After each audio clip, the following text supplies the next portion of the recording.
इस वीडियो में हम बात करेंगे कि लीगल नोटिस क्या होता है, लीगल नोटिस क्यों भेजा जाता है, कब भेजा जाता है और इसका क्या फ़ायदा है। देखिए, लीगल नोटिस हमेशा ही किसी एडवोकेट के थ्रू ही आपको भेजना चाहिए, किसी वकील के थ्रू, जो कि आपको प्रॉपर सही तरीके से ड्राफ्ट करके देगा लीगल नोटिस को। अब सबसे पहले कुछ एग्जांपल मैं आपको बता देता हूँ कि कब आप लीगल नोटिस किसी को भेज सकते हैं या कोई आपको कब लीगल नोटिस भेजेगा।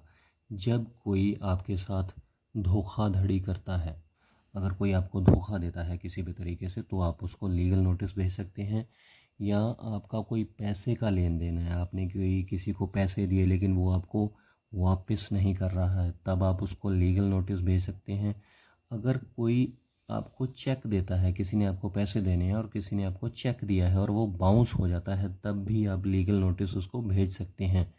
या कोई मैट्रिमोनियल इशू है, कोई वैवाहिक क्लेश है पति पत्नी का आपस में, तो वहाँ पर भी लीगल नोटिस एक दूसरे को आप भेज सकते हैं। या कोई ऐसा गलत काम किया है, देखिए, लीगल नोटिस को आम बोलचाल की भाषा में सिविल थ्रेट भी कह सकते हैं।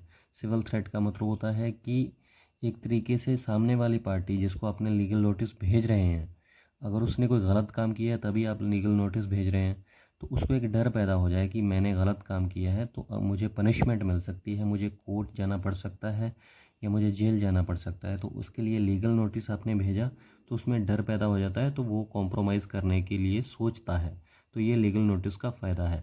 तो अगर किसी ने कोई गलत काम किया है तो आप उसको लीगल नोटिस भेज सकते हैं। इसमें बाकायदा एक टाइम लिमिट भी आपने लिखी होती है कि इस विदिन इतने दिनों के अंदर आप मुझे जवाब दीजिए, आप मेरे पैसे लौटाना चाहते हैं या नहीं लौटाना चाहते, नहीं तो फिर कोर्ट में मुझे केस करना पड़ेगा और आपको पनिशमेंट दिलानी पड़ेगी। तो ज़्यादातर मामलों में कई बार सेटलमेंट हो जाती है। तो लीगल नोटिस भेजने का ये फ़ायदा है कि आपको कानूनी झंझट में नहीं पड़ना पड़ता, क्योंकि सामने वाली पार्टी डर जाती है, क्योंकि उसने गलत काम किया है और उसको लगने लगता है कि मुझे अब जेल जाना पड़ सकता है, तो मेरे खिलाफ़ कोई कानूनी कार्रवाई हो जाएगी। तो जब लीगल नोटिस उसको मिलता है तो वो कॉम्प्रोमाइज़ कर लेता है। अगर आपको कोई पैसे देने हैं तो वो पैसे देने के लिए भी मान जाता है, अगर नहीं मानता है तो फिर आप कोर्ट में केस कर सकते हैं। तो लीगल नोटिस भेजने का ये फ़ायदा है। हमेशा ही किसी एक्सपीरियंस्ड एडवोकेट के थ्रू ही लीगल नोटिस को भिजवाइए, क्योंकि एक अच्छा वकील अगर आपने किया है तो वही अच्छे तरीके से आपका लीगल नोटिस तैयार कर सकता है।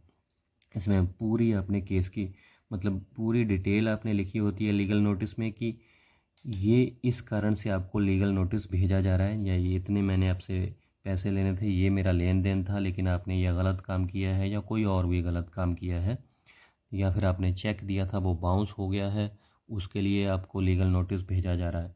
तो इस तरीके से अगर आपने कोई गलत काम किया है तो कोई आपको भी लीगल नोटिस भेज सकता है। मान के चलिए किसी ने आपको लीगल नोटिस भेजा, तब आप क्या करेंगे? तब आप किसी उसी तरीके से किसी अच्छे एडवोकेट की सलाह लीजिए कि मुझे ये लीगल नोटिस आया, अब मैं नेक्स्ट स्टेप क्या लूँ। तो अगर आपके साथ कोई गलत काम हुआ है, आपके साथ कोई धोखाधड़ी हुई है, कोई पैसे लेकर आपको लौटा नहीं रहा है, तो आप उसको लीगल नोटिस भेज सकते हैं। इसका बहुत बड़ा फ़ायदा है, क्योंकि अगर मान के चलिए आपने किसी को लीगल नोटिस भेजा और उसने कोई रिप्लाई नहीं किया या रिफ्यूज़ कर दिया लेने से, या कोई वो उसने ध्यान नहीं दिया, तो भी जब आप कोर्ट में केस करेंगे तो आपके पास एक ये वैलिड पॉइंट होगा और आपका केस स्ट्रॉन्ग होगा कि मैंने सामने वाली पार्टी को, इस व्यक्ति को मैंने लीगल नोटिस भेजा था, लेकिन इसने कोई रिप्लाई नहीं किया, इसने कोई जवाब नहीं दिया, इसने कोई ध्यान नहीं दिया, इसने रिफ्यूज़ कर दिया लीगल नोटिस।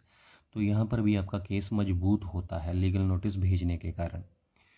तो लीगल नोटिस भी कौन भेज सकता है? एक व्यक्ति दूसरे व्यक्ति को भेज सकता है। आप किसी कंपनी को, किसी संस्था को, किसी गैर सरकारी संस्था को, सरकारी संस्था को, किसी को भी लीगल नोटिस भेज सकते हैं, जो अगर आपके साथ कोई धोखाधड़ी हुई है, कोई गलत काम हुआ है।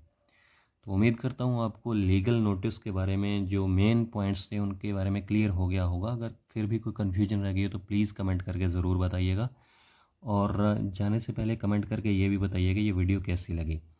सब्सक्राइब ज़रूर कीजिएगा चैनल को, क्योंकि इस चैनल पर कानून से रिलेटेड वीडियोस बनाए जाते हैं सिंपल शब्दों में, सिंपल भाषा में, जो कि आसानी से समझ में आ सके। नेक्स्ट वीडियो में बात करेंगे इसी तरीके से किसी और जुडिशियल प्रोसीडिंग के बारे में।